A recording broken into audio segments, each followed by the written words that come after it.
Hello दोस्तों, हमारे YouTube channel success life में आप सबका स्वागत है।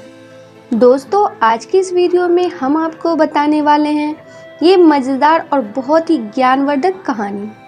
दोस्तों, आज का जो प्रसंग है सतयुग, त्रेता युग, द्वापर युग और कलयुग, ये चारों भगवान शिव के पास क्यों गए न्याय मांगने।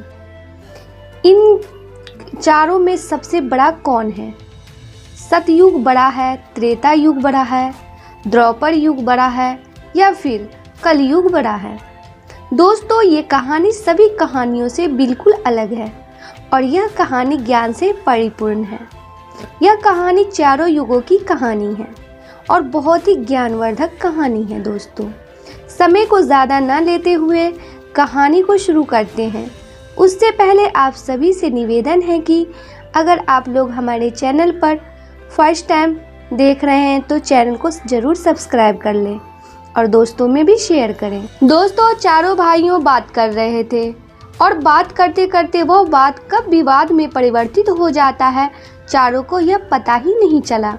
दोस्तों, चारों भाइयों की बहस इतनी ज़्यादा बढ़ जाती है कि वह चारों आपस में ही विवाद करने लगते हैं। सतयुग बोलता है मैं बड़ा हूँ, त्रेता युग बोलता है नहीं मैं बड़ा हूँ, द्वापर युग बोला नहीं मैं बड़ा हूँ और कलयुग बोलते हैं नहीं मैं बड़ा हूँ। दोस्तों, इन चारों में के बाद विवाद इतना बढ़ जाता है और वो अपने ही विवादों में उलझने लगता है। दोस्तों, फिर कलयुग ने कहा देखो, इस तरीके से अगर हम आपस में लड़ेंगे यह सिद्ध नहीं हो पाएगा कि हम चारों में कौन बड़ा है।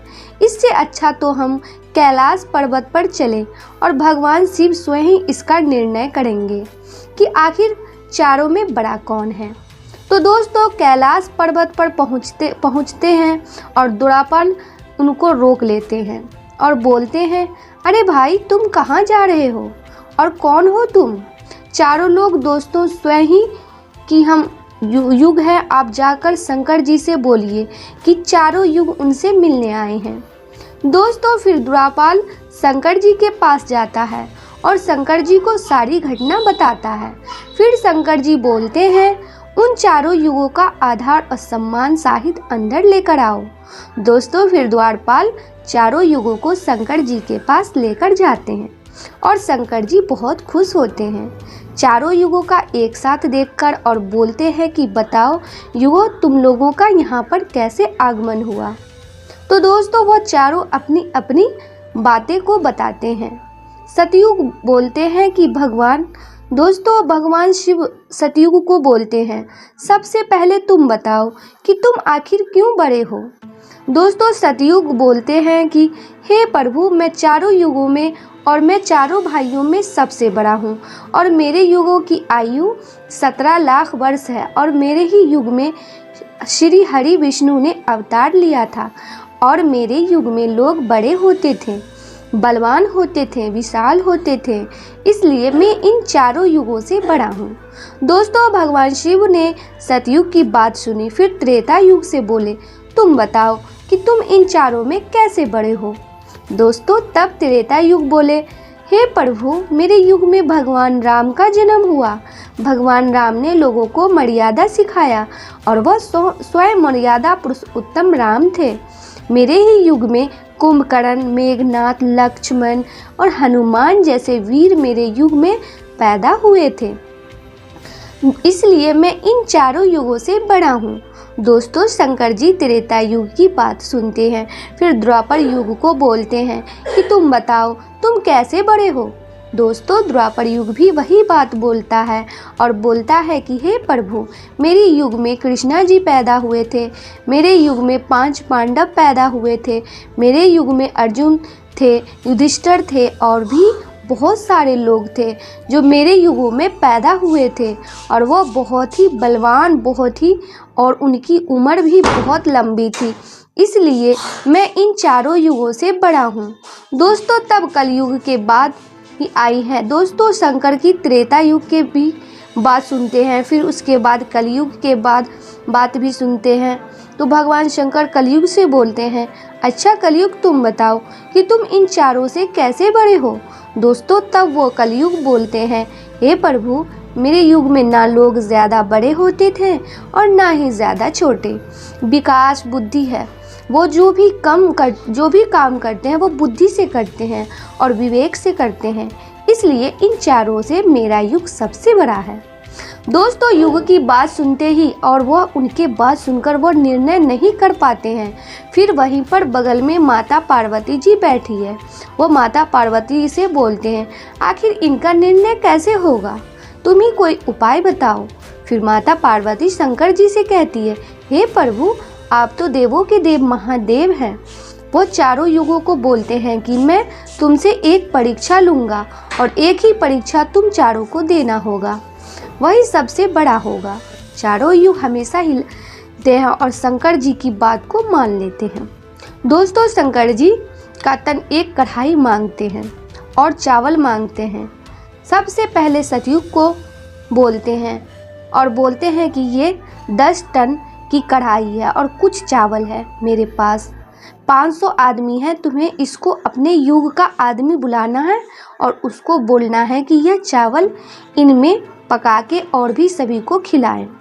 दोस्तों, सतयुग शंकर जी की बात सुनते हैं और फिर अपने युग का एक आदमी प्रकट करते हैं जो देखने में बहुत ही लंबा और बहुत ही बलवान था। उसने अपने युग के आदमी को सारी बात बताई और बोला कि इस कढ़ाई में तुम्हें चावल पकाने हैं और जितने भी लोग यहाँ बैठे हैं तुम्हें इसको खिलाना है। दोस्तों, वह सतयुग का आदमी सतयुग की बात को सुनता है और बोलता है कि ठीक है, प्रभु का आदमी था वो बहुत ही बलवान और बहुत ही लंबा था और उसके पास ताकत भी बहुत ज़्यादा थी। तो दोस्तों, कढ़ाई 10 टन का था, उसको अपने दोनों हाथों से उठाकर उसको अलग रख दिया और एक भट्टी खोद ली। फिर जंगल में जाकर 10 पेड़ उठा लिए काट काट के, उसमें आग लगा दी और चावल पानी सब कुछ एक साथ डाल के और उससे सभी भोजन कर लिया। दोस्तों, भोजन करने के बाद वो सतयुग के पास गया और बोला, हे प्रभु, आपने मुझे जो काम दिया था वो मैंने कर दिया। वो बोला, ठीक है, अब तुम जा सकते हो। दोस्तों, उसके बाद त्रेता युग की बारी आई। शंकर जी ने त्रेता युग को भी वही बोला, कम काम करने के लिए, जो सब्जियां को बोला था।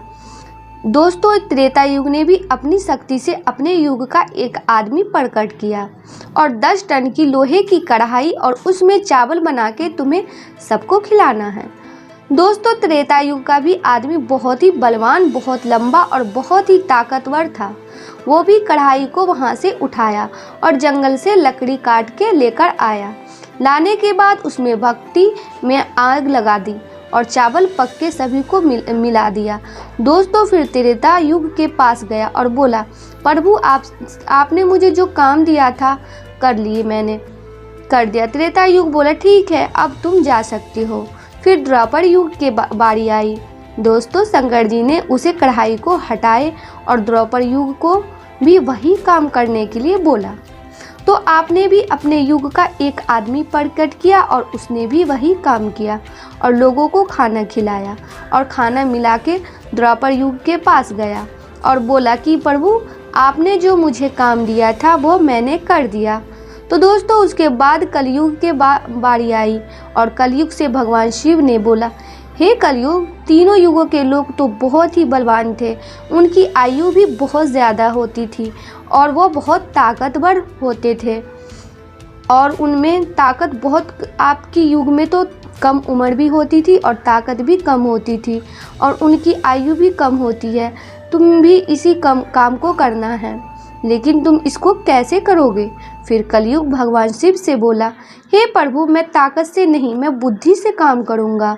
कलयुग के बात सुनकर भगवान अचंभित हो जाते हैं और बोलते हैं, ठीक है, तुम अपनी बुद्धि लगाओ और मैं देखता हूँ कि कैसे तुम 10 टन की कढ़ाई को उठाकर और उन सभी लोगों को भोजन कराते हो।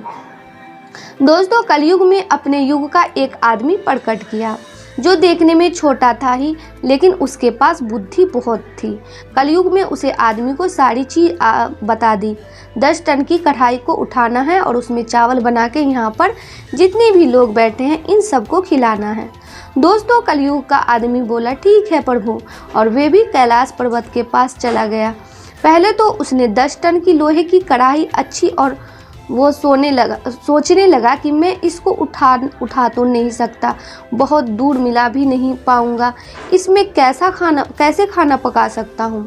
दोस्तों कलयुग का आदमी दिमाग वाला था, उसने कढ़ाई को छुआ भी नहीं और इसके नीचे उसने भट्टी खोद दी। भट्टी खोद के जो आसपास की लकड़ियाँ थी उनके नीचे रख दिया और उसमें आग लगा दी और कढ़ाई में चावल डाला, पानी डाला और चावल पका दिया।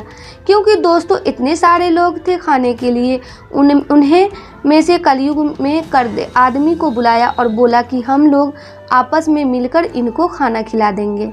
दोस्तों वह चारों लोग आते हैं और बाल्टी भर भर के सबको खाना परोस देते हैं और सब लोग खा लेते हैं। इसके अनुसार चारों युगों ने अपनी अपनी परीक्षा भगवान शंकर के सामने रख दिया और पूछने लगे कि हे प्रभु, अब आप बताइए कि हम चारों युगों में सबसे बड़ा युग कौन सा है। दोस्तों फिर शंकर जी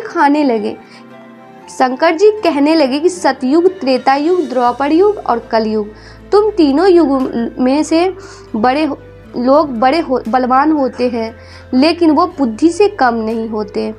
दोस्तों फिर शंकर जी कहने लगे कि सतयुग, त्रेता युग, द्वापर युग और कलयुग, तुम तीनों युगों में से लोग बड़े होते थे, बलवान होते थे, लेकिन वो बुद्धि से कम होते थे। अगर वो बुद्धि से कम होते थे तो उनको करने के लिए स्वयं भगवान को पृथ्वी पर नहीं आना होता। इसलिए तुम चारों युगों में सबसे बड़ा कलयुग है, क्योंकि उसने अपनी बुद्धि से कढ़ाई को हिलाया भी नहीं और उन्हीं लकड़ियों में से जो लकड़ी तुम लोग लेकर आए थे उन लकड़ियों से वो आग लगाकर खाना भी खिला दिया। तो दोस्तों इसलिए तुम चारों युगों में सबसे बड़ा कलयुग है, क्योंकि उसने अपने बुद्धि से कढ़ाई को हिलाया भी नहीं और उन्हीं लकड़ियों में जो लकड़ी तुम लोग लेके आए थे उन्हें लकड़ियों से आग जलाकर खाना भी बनाया और स्वयं बैठा रहा और उन्हीं में से कुछ लोगों को लेकर खाना भी परोस दिया। इसलिए तुम चारों युगों में से कलयुग सबसे बड़ा है। दोस्तों चारों युग शंकर जी की बात को सुनते हैं और अपने अपने धाम को चले जाते हैं।